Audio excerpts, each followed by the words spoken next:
going to be talking about a new comic book that's coming out next week, Savage Red Sonja. So let me give you guys a quick synopsis before we get into this book.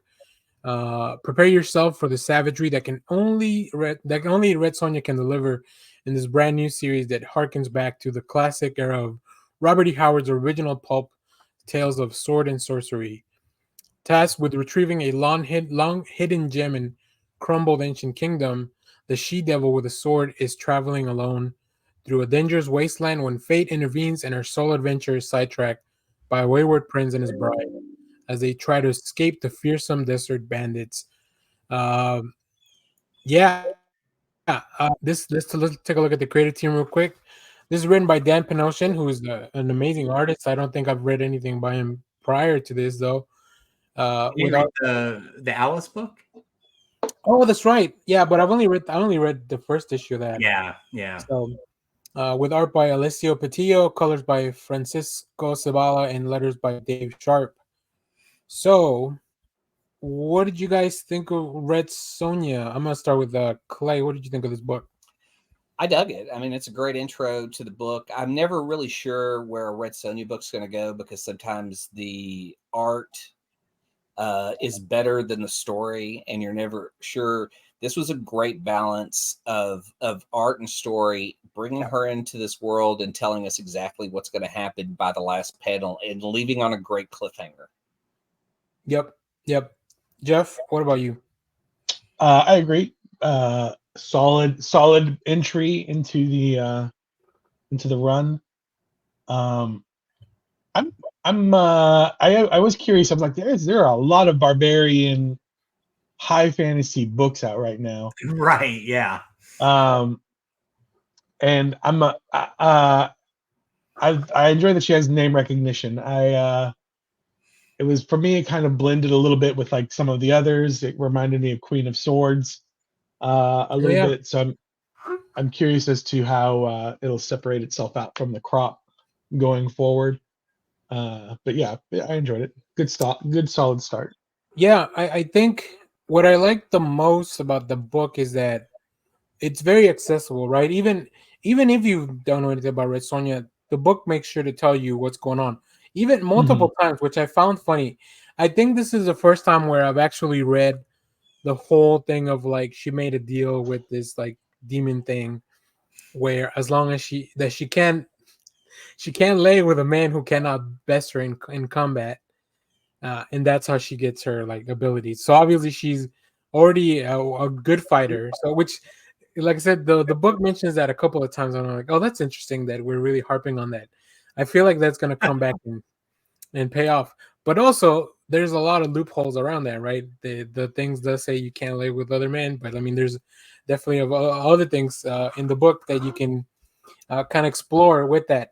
And then as far as the art, I thought it was interesting that they had a little bit more of a stylized, almost, I don't want it, not manga approach, but it's here. Let me show you some panels. Like we have, it is very stylized. Yeah, it is very stylized. Where I feel like most of the books that I've read from Red Sonja is very traditional, but this one like very loose with the details. Very, even some of the background, especially when she's out in the desert, like it just doesn't feel. It seems a little bit unusual to take this approach in the art.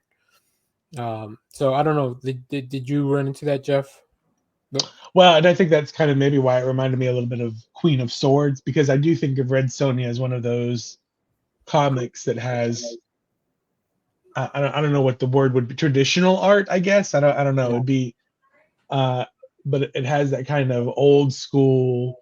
It's an old comic creation, so I just kind of group it in my brain. It just kind of takes on that kind of that form when I think about it.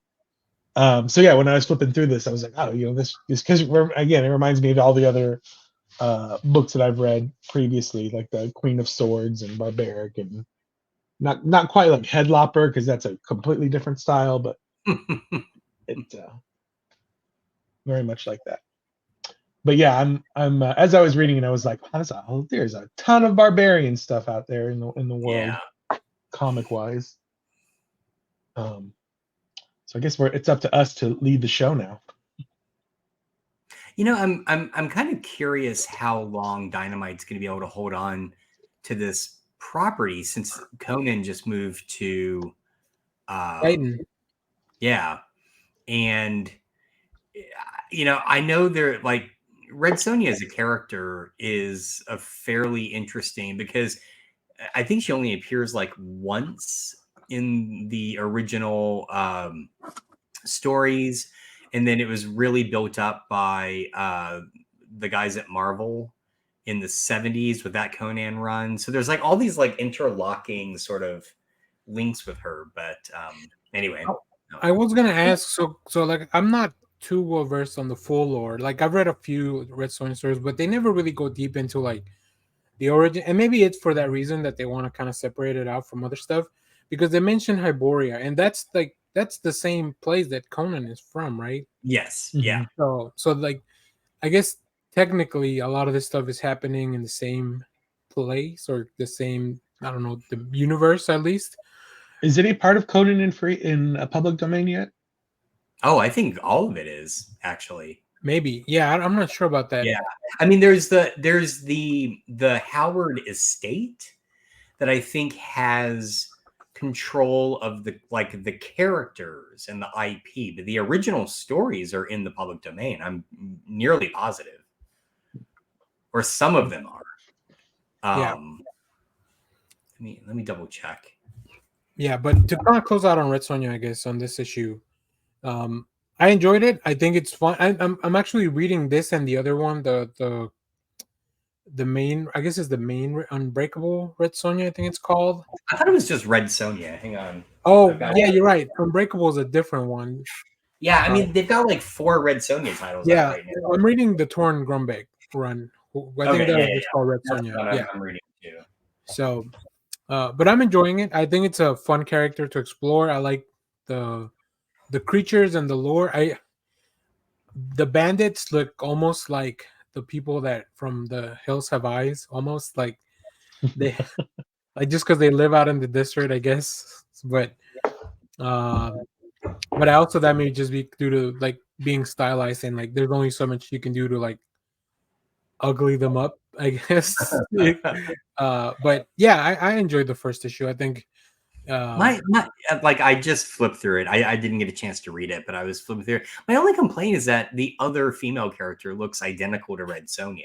Yeah, so there are points where it's hard to tell them apart. You just have to look for the chainmail bikini basically to tell who's who. So right.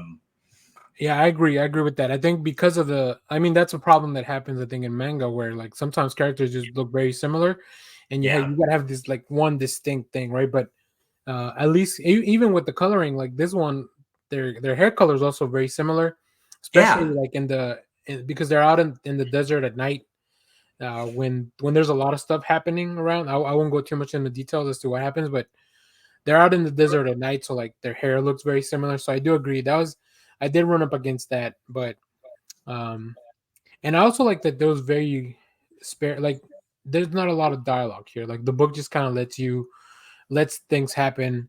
You get a little bit of narration up front to kind of like fill you in on what's going on. But this is a very linear story so far, right? Like there's a gem, she wants it. We don't know why. It may not even matter why. Yeah. But now she also like the side mission is that also these people need the gem too. So like now they're all going together to go get it. So yeah, quite enjoy this. So thanks to Dynamite for letting us read this in advance. I'm sure Josh is gonna thank you. Check it out and pick it up. There's a bunch of covers as always with any Dynamite book. And Jeff, you could probably attest to this. I don't even know how you guys order Dynamite stuff.